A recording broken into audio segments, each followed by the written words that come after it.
I will go ahead and introduce our speaker tonight. He doesn't need a lot of introduction, but for those of you who have not yet heard of him, he is Michael Klare, and he is the Five College Professor of Peace and World Security Studies, which is a joint appointment at Amherst, Hampshire, Mount Holyoke, and Smith Colleges in the University of Massachusetts and Amherst, and Director of the Five College Program in Peace and World Security Studies, positions he has held since 1985. Professor Klare has written widely on U.S. defense policy, the arms trade, and global resource politics. He's the author of several books, including most recently, and the one you saw at that's being displayed at the reception, The Race for What's Left, The Global Scramble for the World's Last Resources, Rising Power, Shrinking Planet, The New Geopolitics of Energy, Blood and Oil, The Dangers and Consequences of America's Growing Dependency on Imported Petroleum, and Resource Wars. He has contributed articles to these journals and many others, including Foreign Affairs, Foreign Policy, Harper's, Newsweek, and Scientific American. Professor Klare is the defense correspondent of The Nation magazine and is a contributing editor to Current History. He also serves on the board of directors of the Arms Control Association and the National Priorities Project. Please help me in welcoming Professor Klare.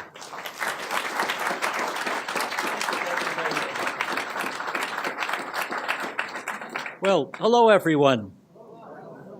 Thank you. I've gotten a very nice, warm welcome here at the University of New England, and I'm very happy to be here. I'm very fond of Portland, Maine.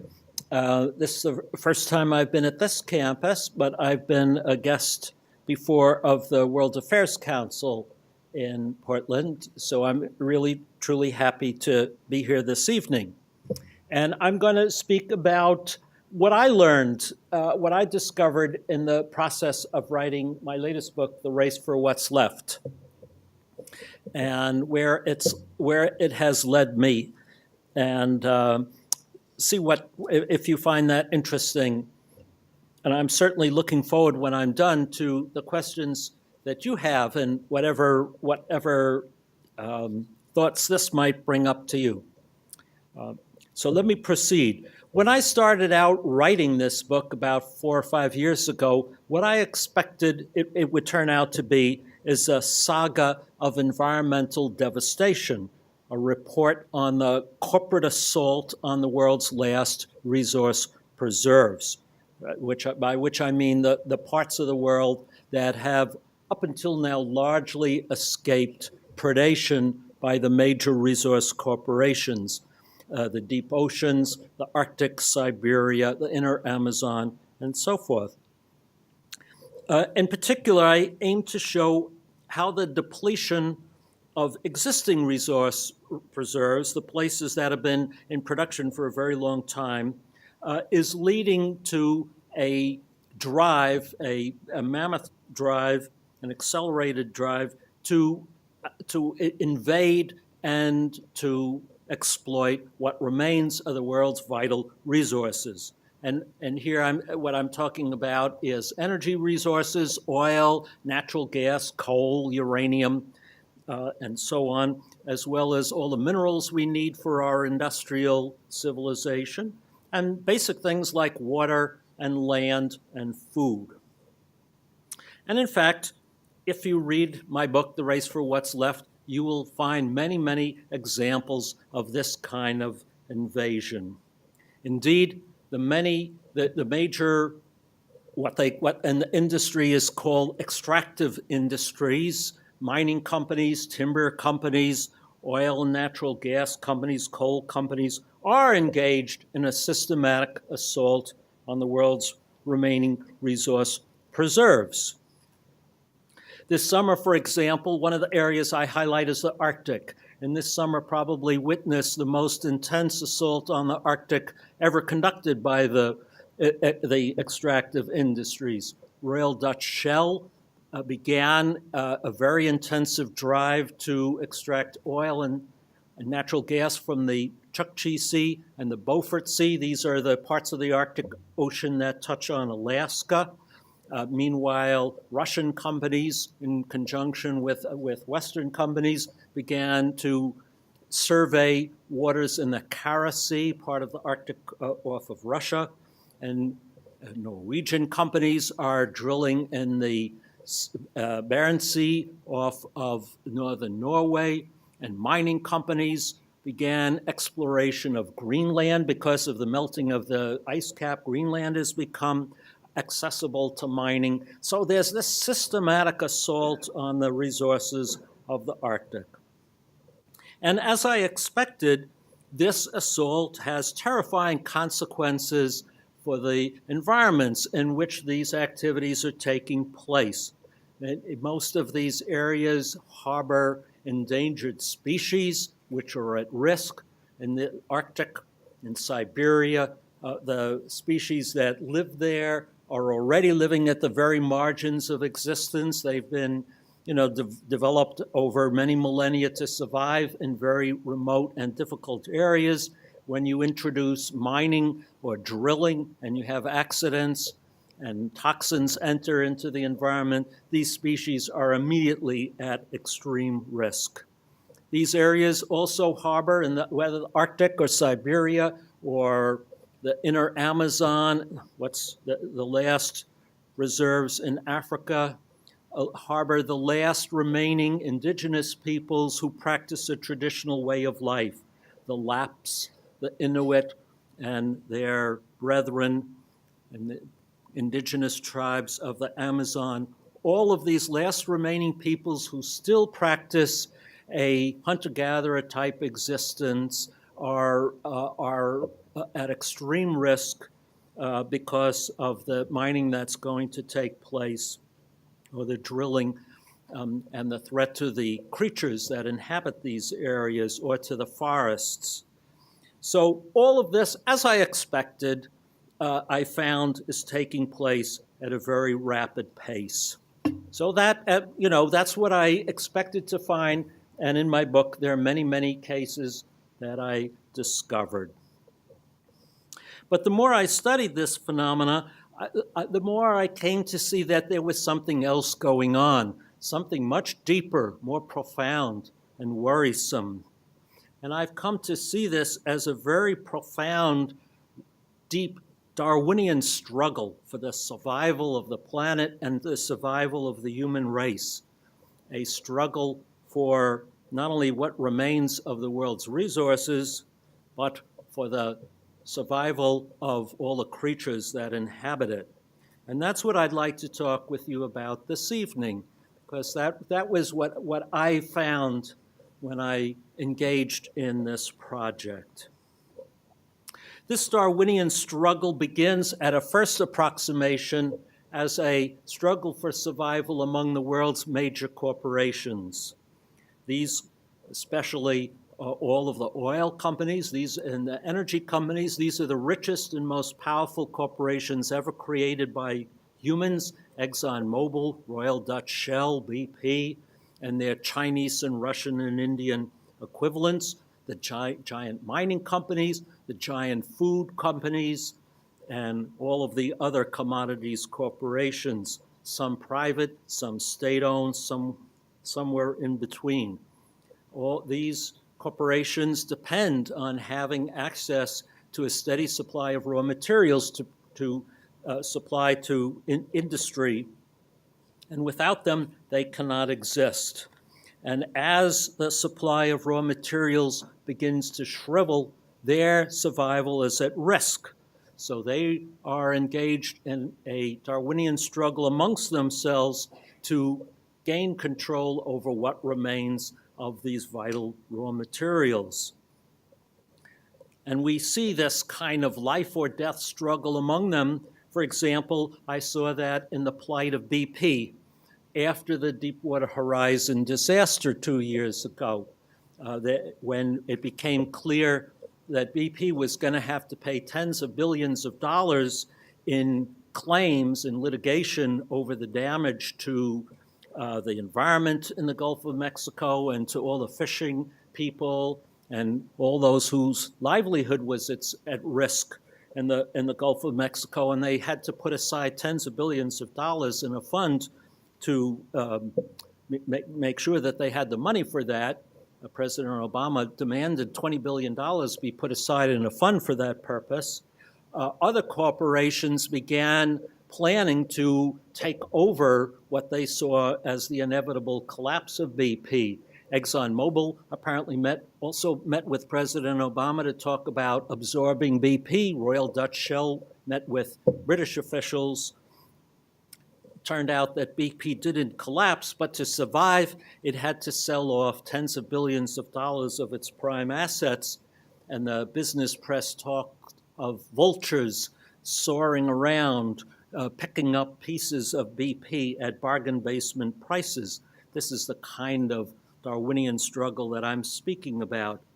I see it in many other ways, in the mining industry, or if you follow the fracking industry, or I should say the shale oil and gas industry in the United States, the most dynamic edge of oil and gas extraction in the U.S. This was all developed by smaller companies, Chesapeake Energy and many of the others, XTO. All of these are now being absorbed by the giant companies like ExxonMobil and Shell, Total, and so on. And as reserves of resources become scarcer and scarcer, we're going to see this kind of the giant sharks eating up the smaller sharks and then the bigger sharks fighting it out. In these struggles, as I say, some of these are giant private corporations. Sometimes, though, they're going to be governments backing the private corporations or state-owned companies getting involved. An example I have of this that struck me was when Royal Dutch Shell developed the most promising new oil and gas field in Russia off of Sakhalin Island, the Sakhalin II oil and gas project. And when Vladimir Putin became president of Russia, this deal was made under President Yeltsin. When Putin became president, he decided he wanted to take this over and give it to Gazprom, the monopoly state-owned gas company of the Russian state. And if any of you ever studied environmental politics in Russia and the Soviet Union, you'll know that this was not one of the places where environmentalism was given high priority. But suddenly, the Environmental Agency of Russia discovered 1 million environmental violations of Royal Dutch Shell. The company was shut down, and Royal Dutch Shell was forced to sell its major portion, its major share in the Sakhalin II project to Gazprom at a $10 billion loss.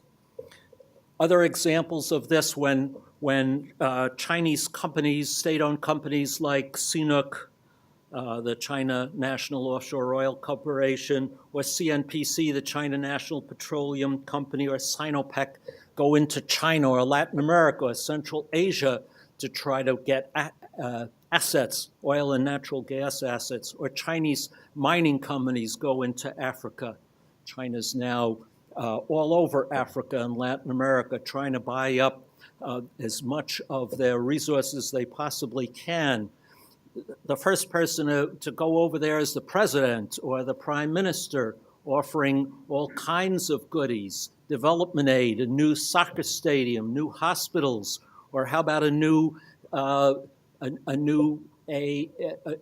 army?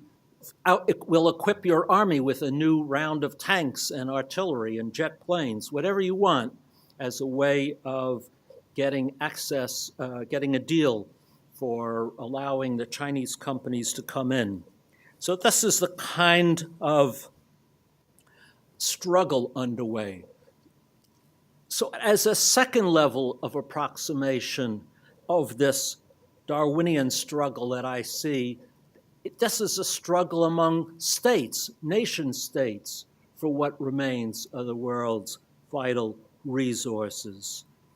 All of the major consuming powers in the world today face a future in which there will be insufficient supplies of the basic necessities we need for industrial civilization, whether it's energy or crucial minerals, whether we're talking about basic industrial minerals like iron and copper and bauxite and titanium, or specialized minerals like rare earths and palladium and germanium, and the specialized things without which industries can't work. There simply is not enough of these things. I'm speaking of non-renewable resources. There's not enough of these left on the planet to satisfy the needs of not only of the older industrial powers, US, Japan, Germany, and so on, and the rising demand coming from China, Brazil, India, and the other rising powers of the future, as well as a population that's expected to grow by a few billion people over the next 20, 30 years. The demand for resources of all these sorts is expected to soar, but the planet is not capable of supplying these if we proceed on an industrial path like we've had for the past few hundred years, since the beginning of the Industrial Revolution. So every country will be in competition with all of the others for control over what remains of all of these things. And for political leaders, this will be an immense burden, how to satisfy the needs of our society, even if other societies aren't going to have enough. And increasingly, I see this as the dominant, or one of the dominant concerns of presidential and prime minister and whatever kings, whatever the nature of the leadership. This is increasingly their dominant policy concern.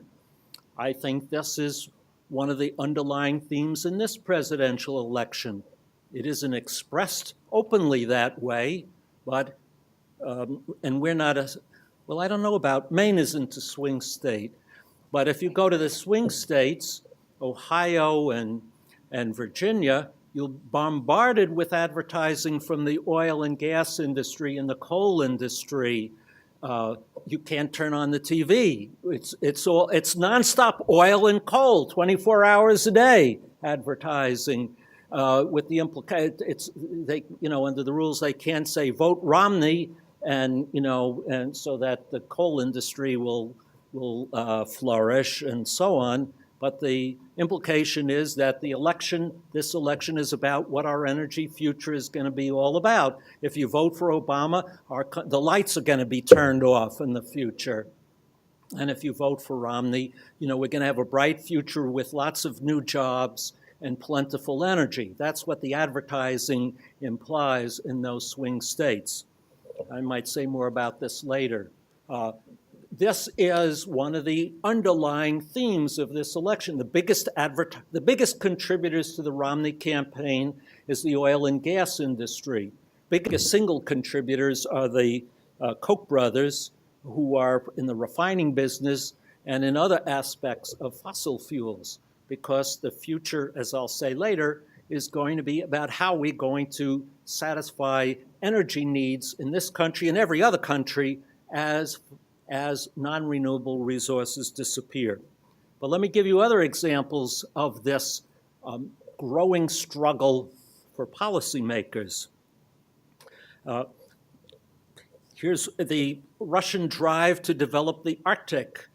5 weeks ago, I was in Vladivostok at the Asia-Pacific Economic Cooperation Summit, and I heard from President Putin speaking about how Russia is going to boost its economic fortunes by developing Siberia and the Arctic to produce raw materials for Asia's economic growth. That's how he sees Russia's answer to the global economic difficulties we have today. Europe is finished, he said. The future lies in Asia, and we're going to alter our economic engine, our economic plan, I should say, to produce raw materials for the thriving economies of the Asia-Pacific region. To do this, he sees that Russia's future lies in Siberia and the Arctic region, where something like 1/3 of the world's remaining natural gas is located, as well as immense reserves of timber and uranium, coal, and cobalt, and other vital raw materials that are essential for the industrial expansion in Asia.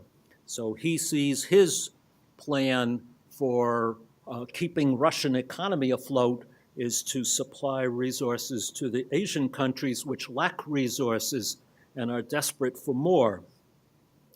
I'm sure you've also read about the fighting between China and Japan over a number of islands in the East China Sea. They're called Senkaku Islands in Japanese, the Diaoyu Islands in Chinese, and everybody's scratching their head. Why are these countries almost on the verge of war over these uninhabited specks of rock in the middle of the East China Sea? Well, it's not over the islands.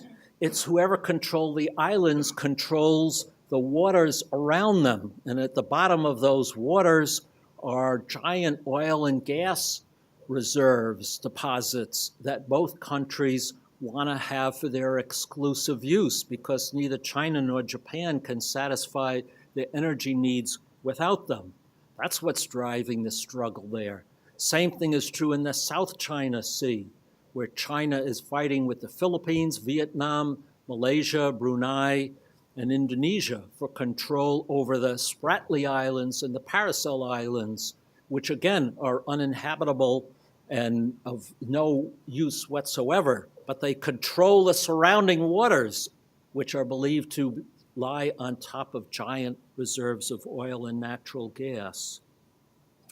Something else I write in my book that absolutely blew my head apart: the King Abdullah Initiative for Saudi Agricultural Investment Abroad. This arises from the fact that Saudi Arabia, like other countries in the Persian Gulf area, are mostly desert. They get very little rain and therefore cannot produce very much food for their populations, which are all growing very rapidly and are expected to see more population and less rainfall in the future because of global warming.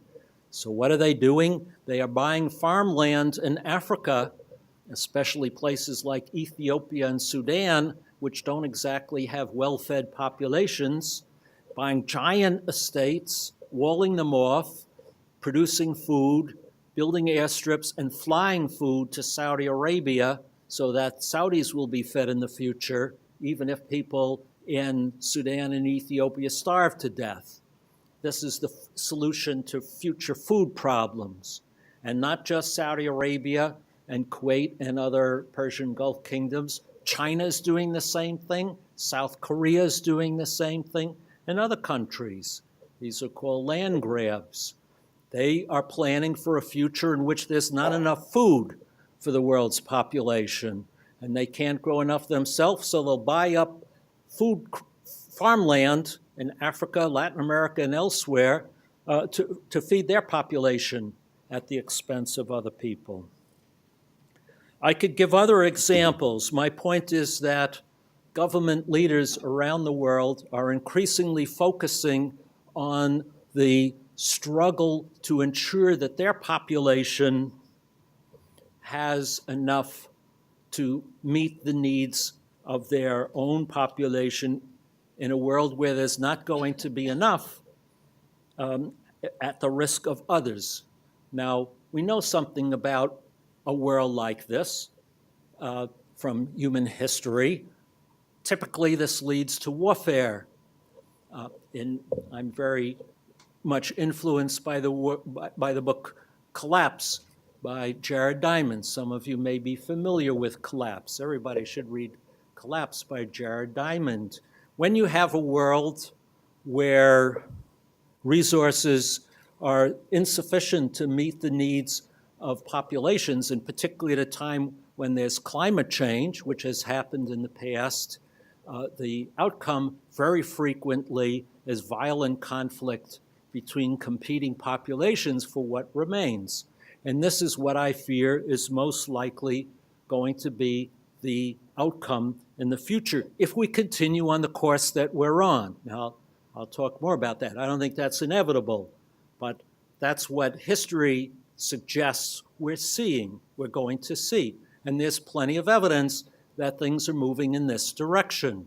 We see this with the growing militarization of the Arctic, as the Arctic becomes more important as a source of energy and minerals and so on, and there are contested areas there. Russia is building up its Arctic military capacity, so is Canada, which has a large region there, as is Norway. We're seeing this in the increasing militarization of the conflicts in the South China Sea and the East China Sea. And President Obama, who I admire in some respects, I think is making a terrible mistake and choosing to, if you've heard of his latest strategic ploy, it's called a pivot to Asia. This is, instead of focusing on conflict in the Middle East, counterterrorism in the Middle East, the new thrust for American strategic policy in the 21st century is to contest China in the South China Sea and the East China Sea by building up our Navy to support our allies, Japan and the Philippines and so on, in the struggle over these offshore resources in the sea lanes of the Asia-Pacific region. I heard Hillary Clinton talk about this just 5 weeks ago in Vladivostok. So this is the direction in which many of the nations of the world are moving, to increasingly militarize their pursuit of the world's remaining resources. So that's what I'm seeing, this Darwinian struggle leading to greater violence, which, of course, has been the history of human behavior over many, many millennia. And if Jared Diamond is correct, we're going to see an increasing amounts of this, that the combination of resource scarcity, climate change, and competition for resources leads to collapse of civilizations accompanied by violence. Now the question is that the only possible outcome of what we're going to see in the years ahead? And I have this debate with my colleagues all the time. I don't think that's inevitably going to be the outcome, because I think humans are very resilient, and I see when I travel around many young people in particular seeking solutions, seeking alternatives to this kind of Darwinian struggle. So I think there are two trends taking place on the planet today. One is the race for what's left, which is the dominant paradigm, which is largely dominating the policies of the major powers, the United States, Japan, Russia, and China, for example. But there is another paradigm that's arising. I call it the race to adapt. Maybe there's a better term than that. But this paradigm looks at the Jared Diamond model and says that we still have time to adapt to a world of diminished resources and climate change and rising population by adopting an alternative industrial paradigm. And we have some sense of what that an alternative industrial paradigm looks like. Many of you in this room probably have some sense of what that alternative is. It's a paradigm that calls for transitioning as rapidly as possible from reliance on non-renewable resources of all kinds, not just energy, but also minerals and many other non-renewable timber and so on, to renewable resources of all kinds, to a much greater emphasis on efficiency in the use of resources. The ones that we can't replace, we have to use much more efficiently than ever before. Making buildings out of replaceable materials, and making them super efficient with respect to energy use and heating and lighting.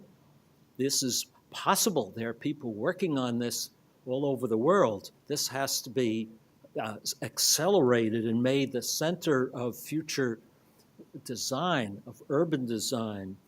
We have to develop new transportation systems that don't involve moving around a 2-ton piece of metal powered by non-renewable materials. This is unsustainable.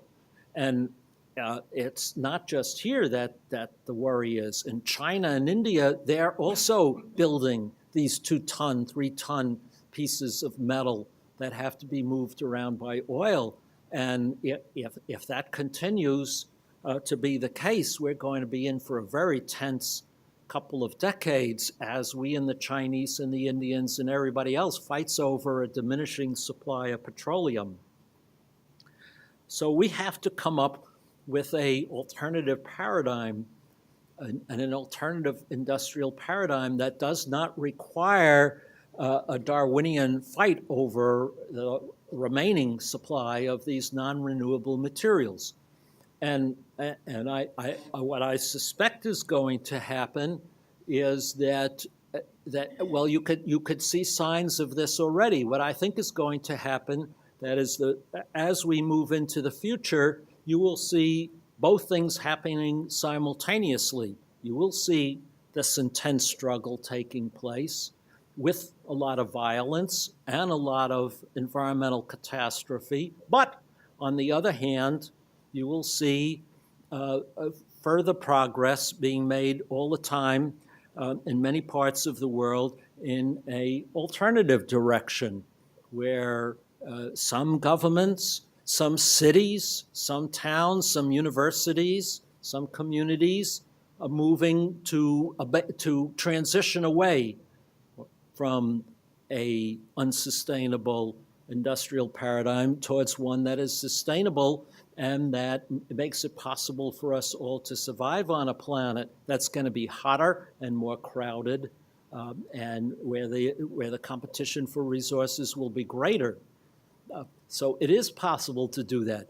But that process of adaptation is also going to have winners and losers, just as there are going to be winners and losers in the race for what's left.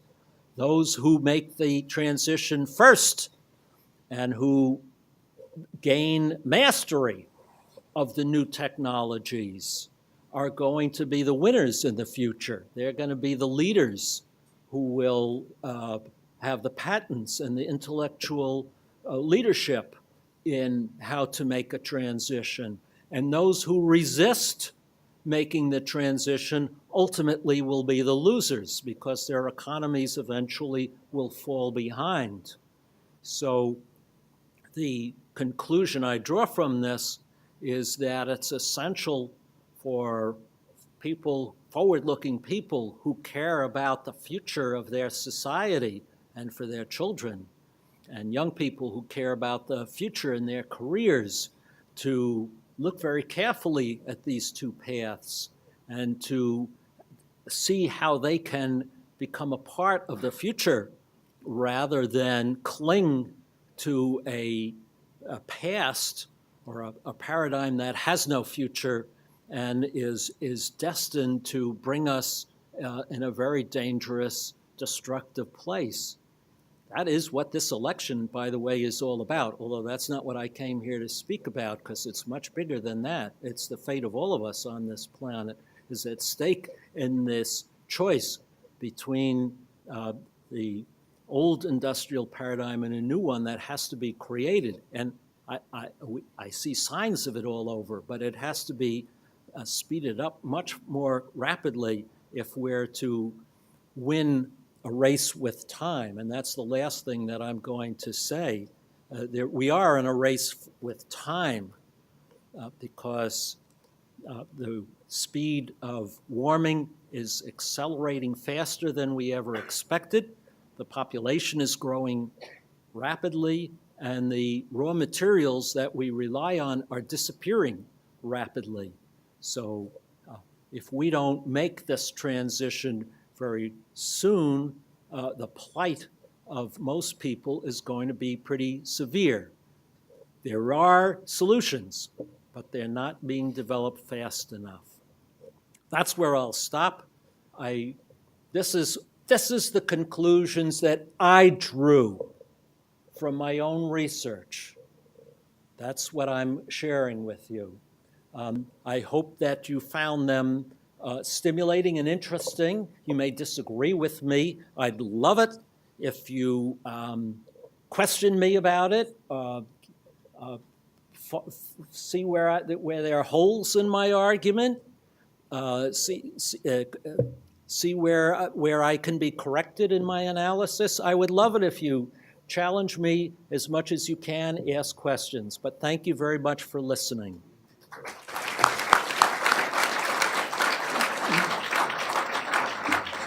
Okay, people now, the forum is open for questions, but only those with a microphone in their hands are allowed to ask a question, so.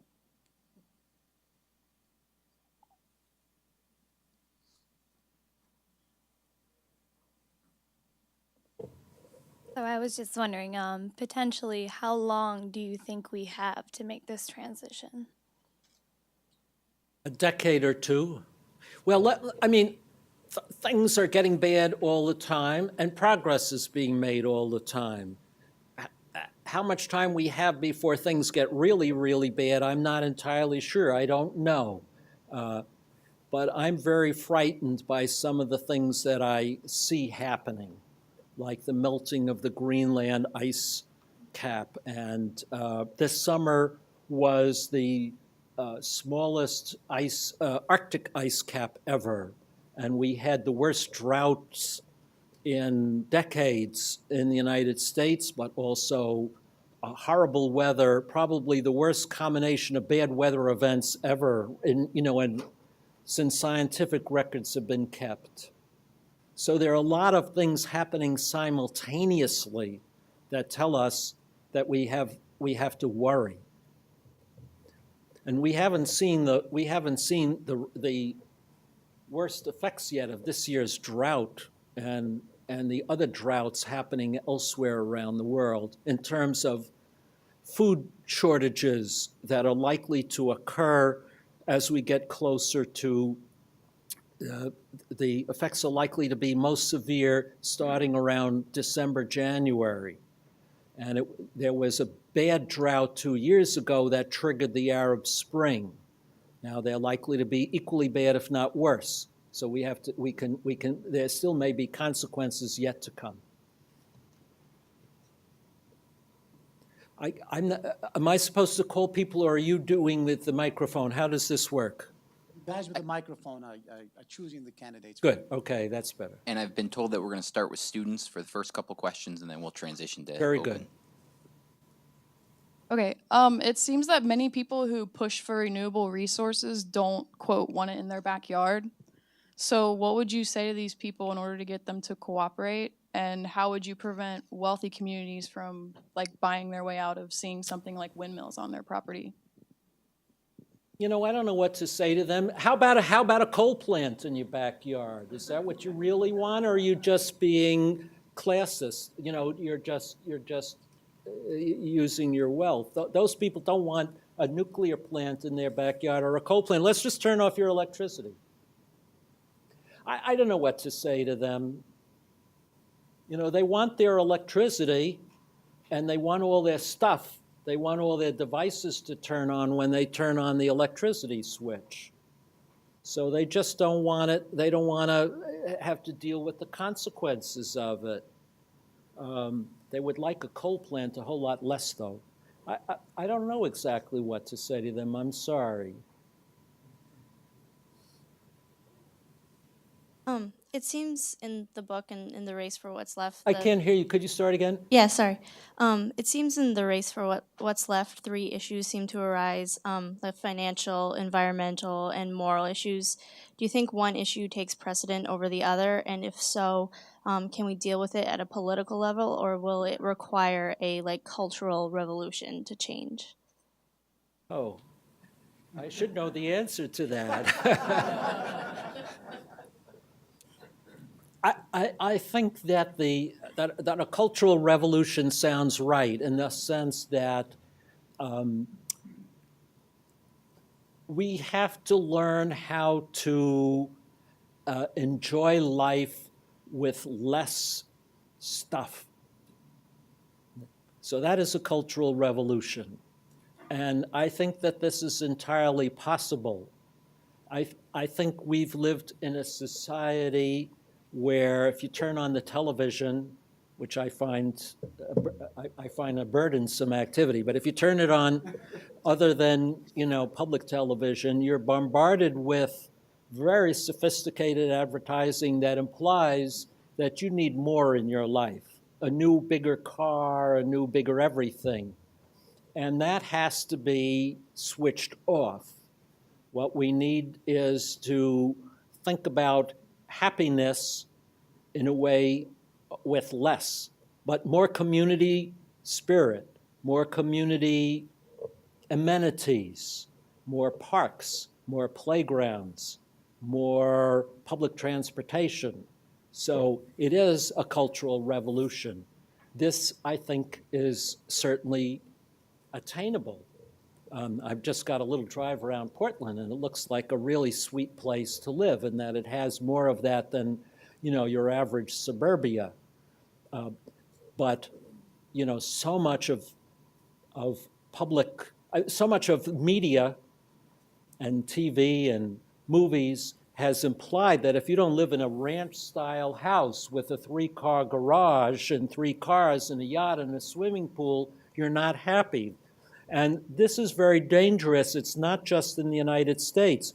I have many foreign students in my classes from China, from India, from Korea, from Taiwan, and I don't know if you have here, but they all say that that's what they see on TV, and they want to duplicate that in their country. That is their aspiration, is to duplicate the American way of life, which they think is a giant house with 3-car garage and a big American car. They tell me this. So the degree that we propagate that imagery, we're creating, multiplying the destructiveness to the planet, because the planet cannot provide that, not only for us, but for 1.5 billion Chinese and 1.5 billion Indians. It cannot do that. So we have to think about projecting other ways of living that are much more modest. That was a good question. Thank you.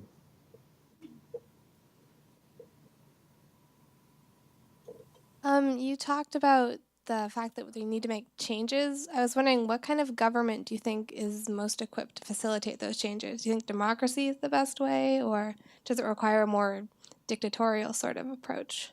I think the best approach is one that's closest to home. For as many decisions could be made locally, so that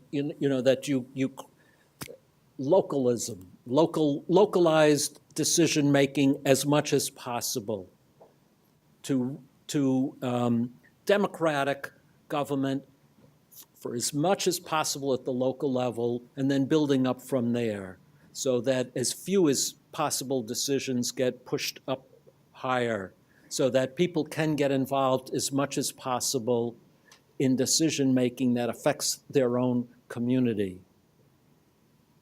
So yes, democracy. Now, is what we have in this country democracy is another question. I do not think that the decision to allow corporations free speech is democracy. That's not what the founders of this government intended, I believe. So that wouldn't be allowed in most real democracies around the world. And that creates too much power for billionaires. I want to see real democracy. Thank you.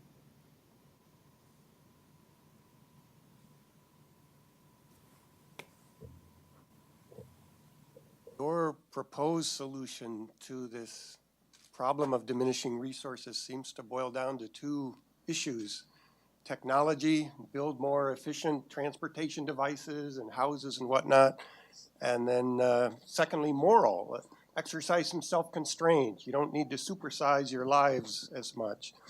And if things do get as bad as you and others are predicting, I'm myself rather skeptical that these two, either alone or together, are going to be sufficient. I think additional means will need to be investigated. Stronger carrots and sticks, if you will, in politics and law. I mean, there will need to be regulations just saying, sorry, you can't use as much of this resource as you used to, or only if you're willing to pay an incredible amount of money to try to discourage people. You know, I'm very, you know, I don't have a complete answer to all of this. I would be dishonest if I said I did. I do believe that carrots work better than sticks, by and large. So, but I was careful. I talked about a competitive struggle occurring, and that I think that those who succeed in creating the most effective alternative paradigms will prevail because that will be attractive to people, and not and so whereas those who cling to an outmoded system will sink, and people will abandon them eventually, so that the competitive race to adapt will favor, in the end, ingenuity, innovation, adaptation, smart thinking, new ways of doing things, that there will be benefits for those who make the leap, and that will push things forward.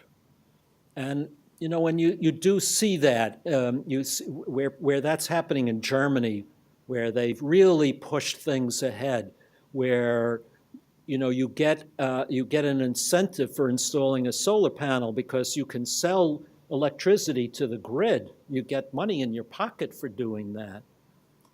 All kinds of incentives.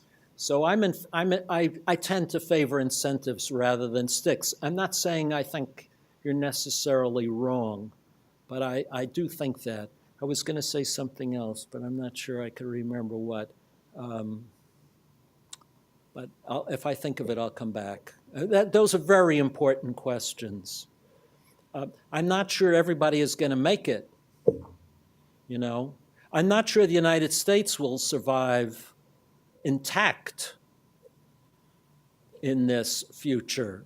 I mean, I don't know how, when I say the future, I'm talking to the end of this century. It may be that New England, the Pacific Northwest, and California's about to start a cap and trade system for carbon permits on January 1st. It's going to join Europe in being far more advanced than the rest of the country. And that's going to force the utilities and everybody else to adopt a German, European-style advanced energy system, whereas large parts of the Midwest, you know, and the South are still hooked on coal. So as things deteriorate, if I'm right about this, and I could be wrong, you know, will the U.S. remain intact, or will the successful parts break away? I don't know. There's no law that says this. I mean, there is a law, the Constitution. But under duress, you know, there could be the less successful parts may collapse. If some of the predictions are right about climate change, vast parts of the Southwest may be uninhabitable. There may be no water. People will have to abandon those places. So, but I do think other places will adapt successfully, and people will flock to those places. Well, I won't go on. I'll come back to it if I think of more. Can you share your thoughts on how the national conversation on renewable versus non-renewable energy can be contested. Because one of the striking things about this presidential campaign, I think as you hinted, is the lack of conversation about a renewable future. And as you indicated, so many ads that are dominated not only by the oil and gas companies, dominated by the non-renewable equals economic growth equals jobs trope. But beyond that, I think there's sort of a paradigm that that's the only way that our country recovers. And whether it's Romney or Obama, neither are saying anything that contests that dominant way to think about it. Now, I agree with you about localism, but there seems to be need to have some national leadership. So how at the national level does that paradigm get contested toward a more renewable vision? My answer has been, was tried by President Obama in his first 2 or 3 years in office, and either he didn't push it hard enough or it didn't get enough traction or what. So I'm a little bit at a loss, to be perfectly honest with you. He talked about green jobs, and I think he made some bad choices, and they've come back to haunt him. So now he's shy about going down that path. I still believe that's the right path to go down. I think the future is with green jobs. I think that the path of what I call extractionism, the pursuit of extracting at all costs, will come back to haunt those who pursue it, that the resistance to it will grow. But maybe people have to learn the hard way first.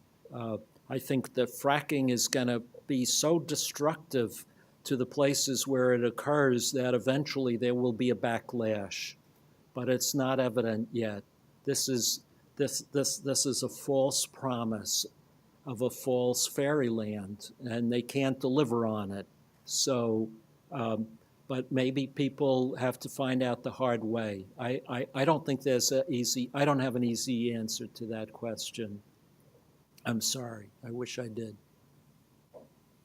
I don't, want to say that I can pull something out of the hat. I don't have an answer right this minute. Hi, I've been reading you in The Nation for a long time. I actually live in Pennsylvania, and I'm just fortuitously visiting Portland right now. Did I misinterpret what's happening there? Correct me if I'm... on some level, it's actually a pitched battle between between local communities and the Republican state government and governor, who have just recently agreed, for instance, a huge deal of tax breaks and everything with Shell. That's unprecedented in the state, and at the same time, there's been court rulings that the state government is not allowed to override certain local zoning regulations. But they're going to appeal that are going to be able to could give local communities some control over what's actually going to be allowed to take place in their community. But it's really on some level a pitched battle, like throughout the whole Marcellus Shale region, like in New York State and Pennsylvania and West Virginia, wherever it extends. I forget how far it extends, but so I guess my question was that one of the arguments that's made to try to convince people that these kinds of things are good, like the XL pipeline and the fracking and all these other things, is that, and drilling in Alaska and drilling in the Gulf of Mexico and so on, is that it's going to help with American energy independence. And this has been an argument that's around for a long time. And to me, I think that it's just a myth. And I wonder if you could expound on that idea of each individual country competing somehow for their supposed energy independence in, I don't know. Well, that's vague question, but yeah, that's a big question. I mean, the answer is it will not produce energy independence. Marcellus Shale is producing mainly natural gas, and we don't import natural gas; we import oil. So it's not going to solve our energy dependence issue. It is true that the shale deposits in North Dakota, the Bacon formation, or back in formation, is oil. And maybe we'll get 1 million barrels a day out of that, and maybe a couple of million barrels a day out of Canada. So, Canada is not the United States, but, that's just a matter of time.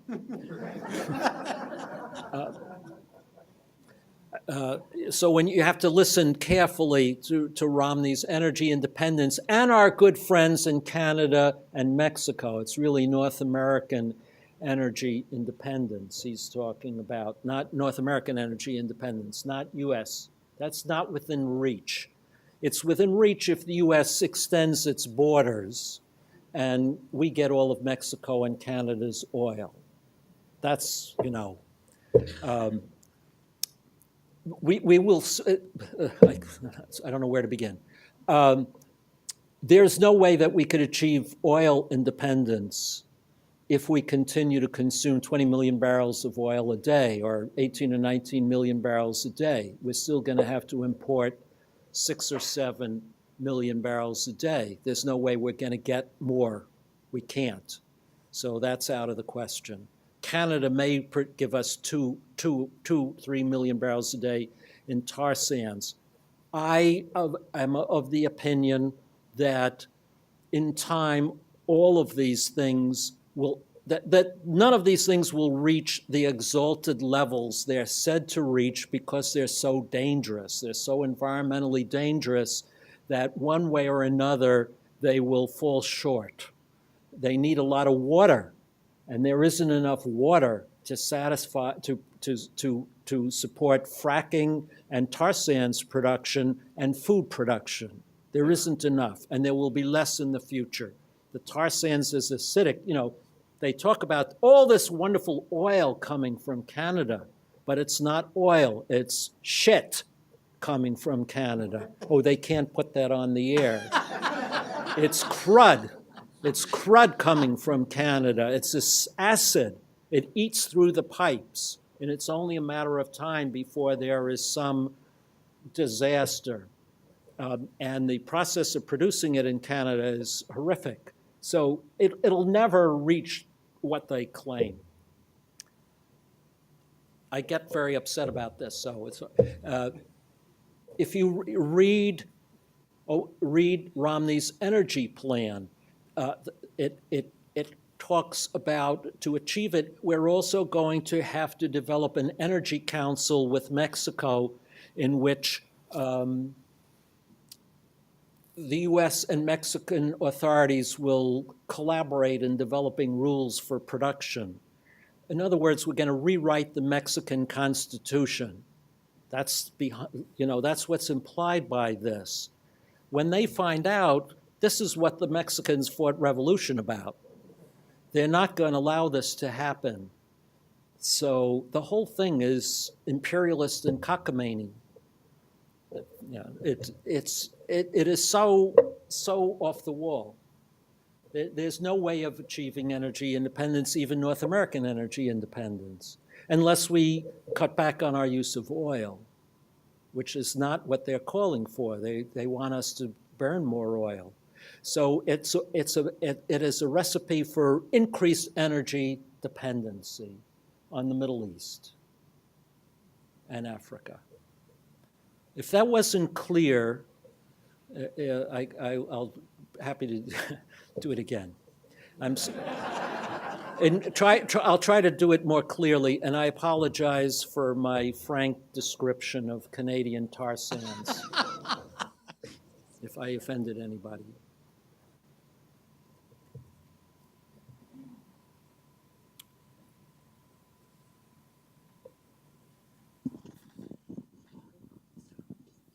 I was interested in your comments about your students that come from Asia. Yes. And how they are looking, when they leave home, they see life as a television show with the 3 cars in the garage. Yes. When they get here, do they see something different, and do they take that difference back home with them?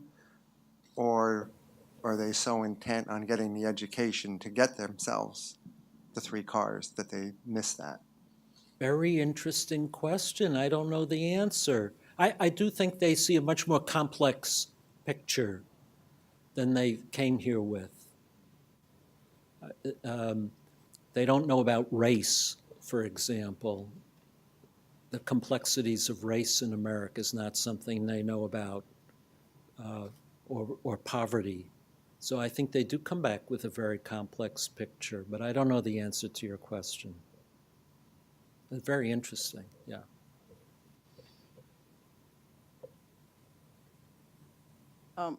Actually, I have one statement and one question.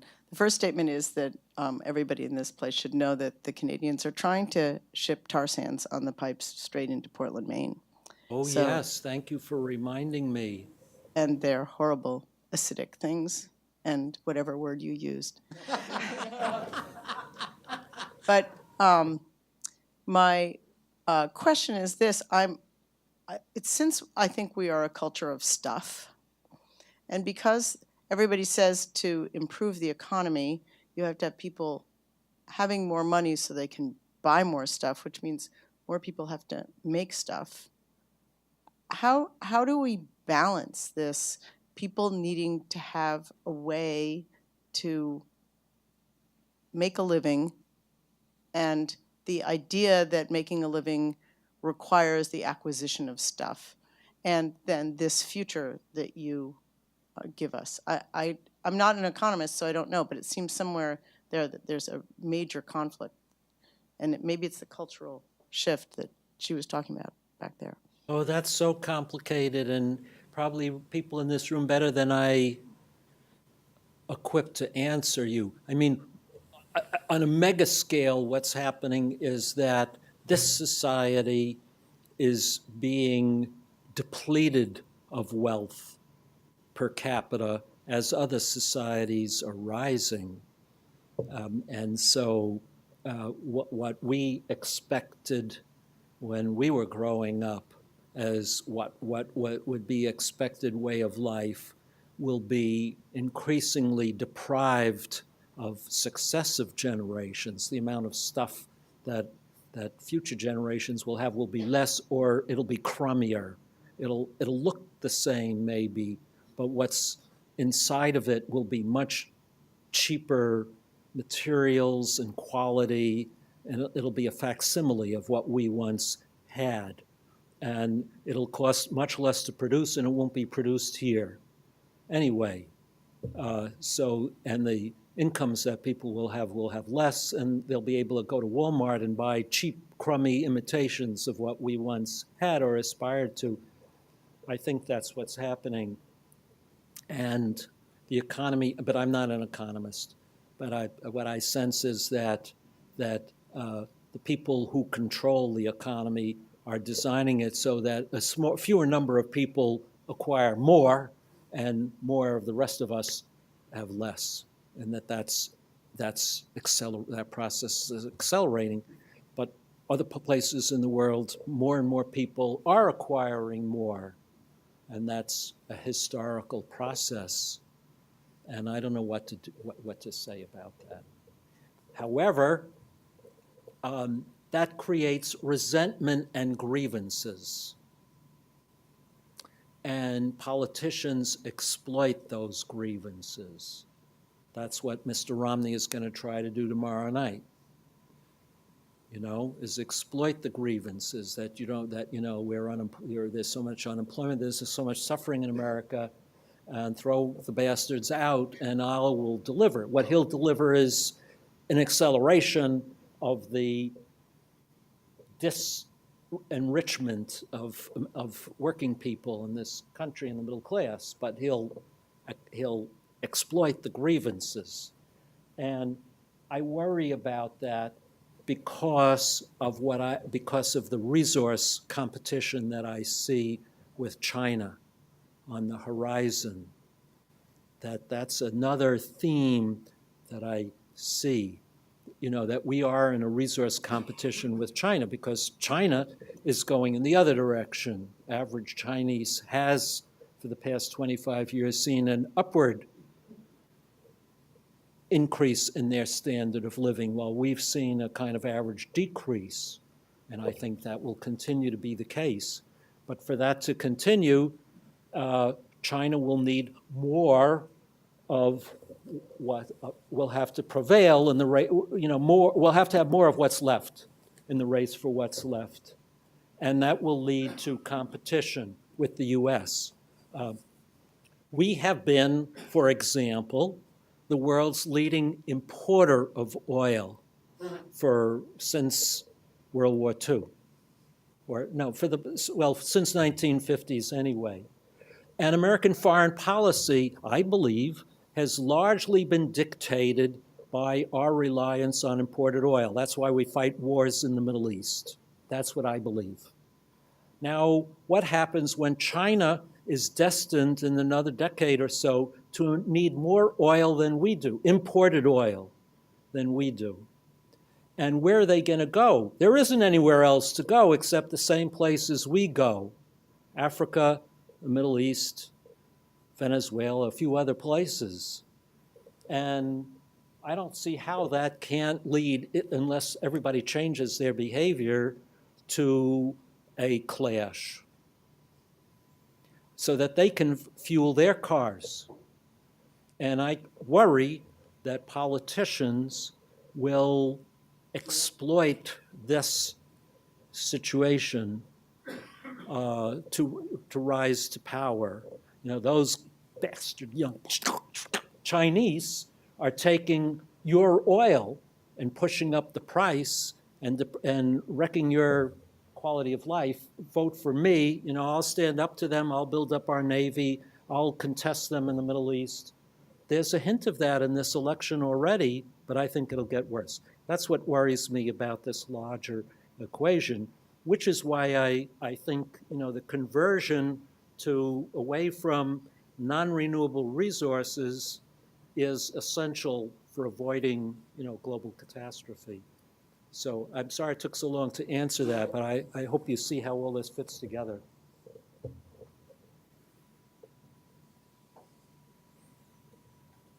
I want to say, I'm sorry, I thought of what I wanted to say to you before.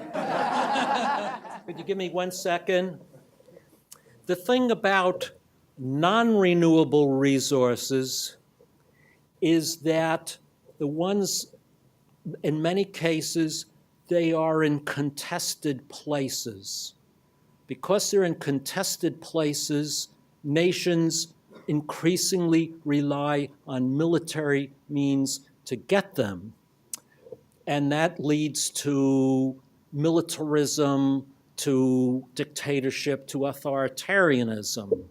Non-renewable resources, by and large, don't come from distant contested places. They come from your roof or from renewable resources, come from your roof, from your tidal estuaries, from your rivers or windmills, and they, by and large, escape this militaristic dimension of non-renewable resources. So there is a way in which they escape some of the hierarchy, the authoritarianism, the militarism that non-renewable resources throughout history. Armies were invented for the purpose of procuring resources. That's what armies were invented for. Land, water, food, minerals, trees, slaves. Armies are created for the purpose of acquiring resources. If you don't have to go someplace to get them, you don't need an army. Or, you could follow from that. This is sort of a wishy-washy question, I think. It's all wishy-washy thinking here where we're engaging in, so that's all right. I agree with you that things need to be done on a local level, but on the other hand, the idea that small sort of British anarchic model communes can wield any power in a world in which there are armies, in which those locally driven organizations, if they become successful, are going to be taken over by those armies anyway, I think is something of a pipe dream. that in the age in which corporations are allowed to speak and individuals like the Koch brothers are allowed to spend unlimited sums, really changing the world, it seems to me, depends on changing the Koch brothers. How do we get those that currently have the power and seem to be able to control that power for the immediate future anyway, to start thinking in more longer terms? Because while we build our little communes that aren't going to last, they're continuing to wage war.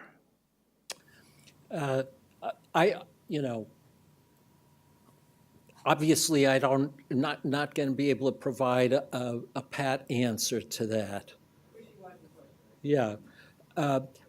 First, I think you underestimate I'm not talking about a little commune. I'm talking about cities like Portland, Burlington, Vermont, states like Washington State and California that have, fairly substantial, Germany, fairly substantial economies that are experimenting with alternative ways of doing things. I'm not saying they're all perfect or they're all going to succeed or not. I'm just saying that they're moving, they're looking at alternative ways of doing things. So there's that. Basically, I think you can't change the Koch brothers. You have to create alternative civilization around them that is more successful, and that will happen. Well, will it happen in time on a large enough scale? I can't guarantee that, but it will happen. Their mode of doing things is doomed. Will it, how long will it last? I can't say, but it is doomed. And more people will catch on and will want to go on the other railroad, on the other train.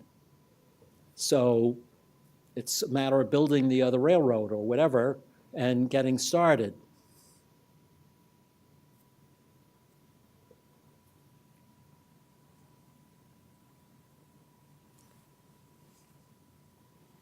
Hi.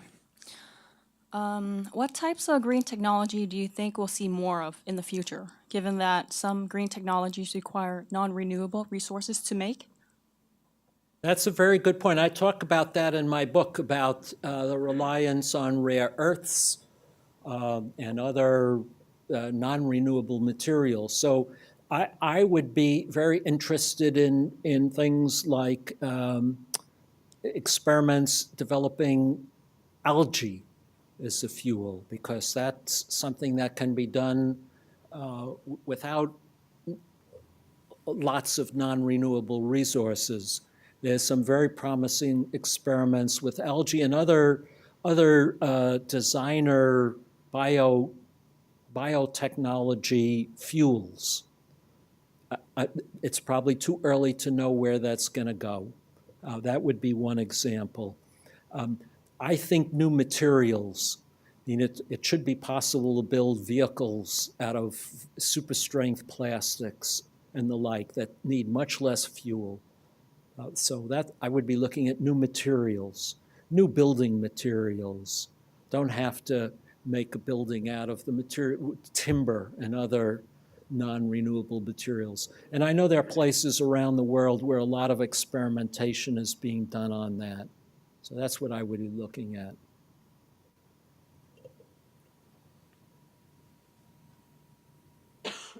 Hi.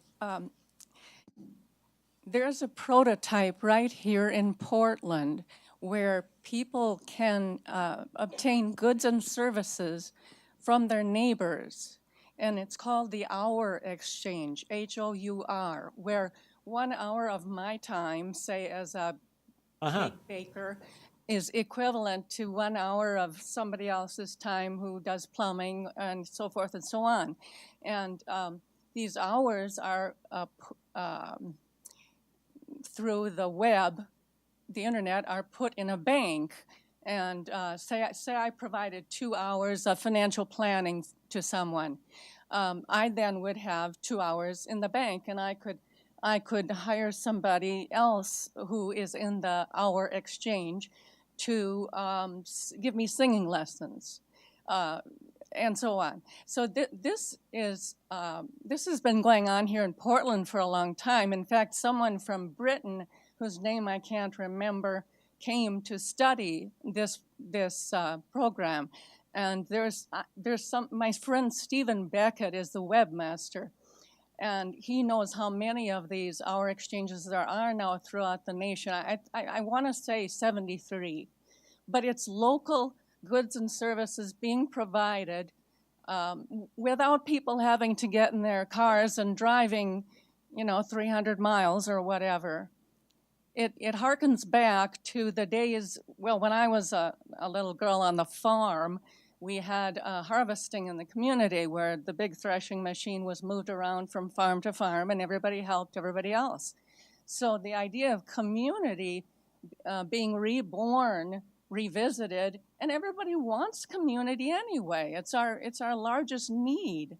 Okay, I'm going to stop talking now.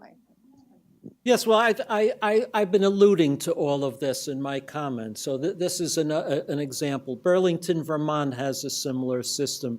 Berkshire County in Western Massachusetts has another version, Berkshire Dollars. So there are many, many experiments of this kind. And this is what I'm saying, that these are still small scale, but I think in time they will grow in importance and sort of web together somehow. So thank you for that. I wanted to say in response to the last question that you asked, I know that there's work being done in the Maine coast to tap into tidal energy, and I think that's very promising. I know it's at a very early stage, but if I were somebody who is looking, long term, I would be paying very close attention to that, because I think there's a lot of potential in tidal energy and wave energy. They're doing that off the coast of Oregon and Washington State, because there's a tremendous amount of power in tides and waves, and I'm convinced that people will figure out a way to tap into that energy. Not yet, but in time they will. So that's something else I would look at. There's a question here too. Unfortunately, this is the last question. Oh, I promised he could ask one. Okay, well then there's another. We'll make an exception then, if you promised. I know you spoke a lot about getting the younger generations involved, and that's something. I'm an environmental major, and that's something we talk a lot about, is getting the younger generations involved. But for a lot of younger people in my generation, we almost feel at a loss to get involved because of lost hope almost. Is there any suggestions of like how to get more involved for that? Well, I don't know what you mean by involved. There's activism. Maybe as far as governmental, because a lot of this is governmentally run or Yeah, constructed. well, I'm not very optimistic about the prospects at the national level. And, I think it's important that people be involved in Washington, D.C., but I think there's much more promising work going on at the local and state level. So, and there is a lot of very good work being done at that level. So that's what I would say. Find projects at the local and state level where there's a chance to really make some headway and work there. The other thing is that I would say is to get involved in learning about very practical solutions that are on the cutting edge, and how to participate in designing, developing, implementing very practical things.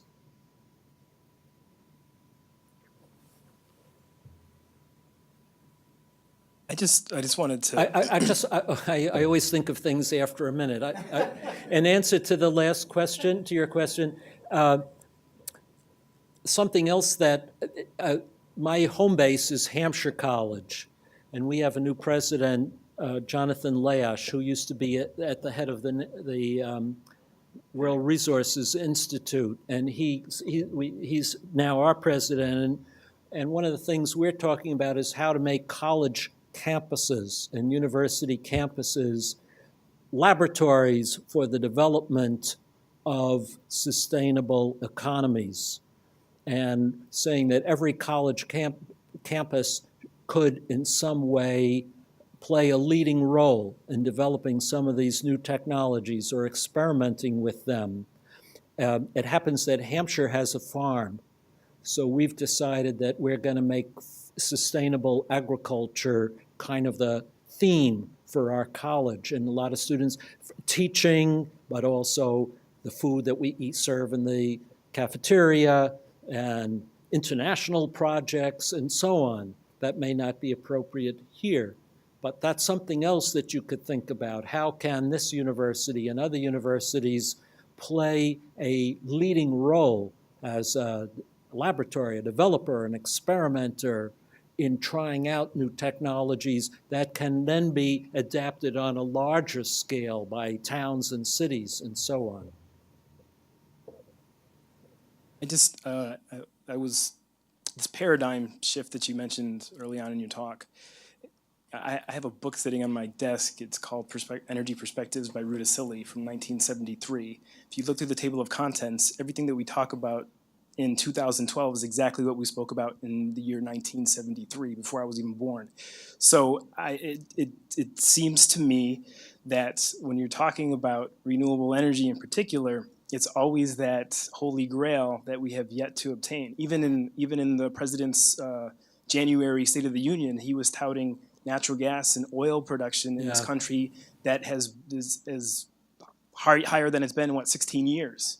And that was one of his major platforms to expand offshore oil production. Yeah. So I mean, the fact is, even though some of these resources are harder to get, they're dirtier, they're nastier, they're also extremely energy dense, and you always have that battle between the non-renewables and the renewables that, in your 10 to 20 year, perhaps change, and then you're talking about tidal power that can take 40 to 50 years to come to fruition. You're talking about a very tenuous time that it just seems problematic to me, at least, to see how you can have an easy transition, or if a transition at all. Well, that, I don't know what to respond to that. Probably in 1973, global warming wasn't on the horizon.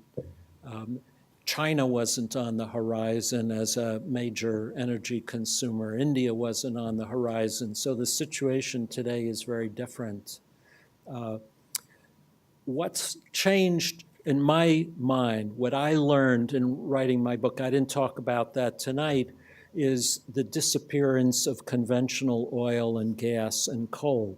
So there are more fossil fuels, but everything that's left is what the industry calls unconventional oil and gas, meaning it's the crud of tar sands. The industry prefers not to use that stuff because it can't be refined into oil in its natural state. It has to be treated with all kinds of chemicals to make it usable at all, at great expense.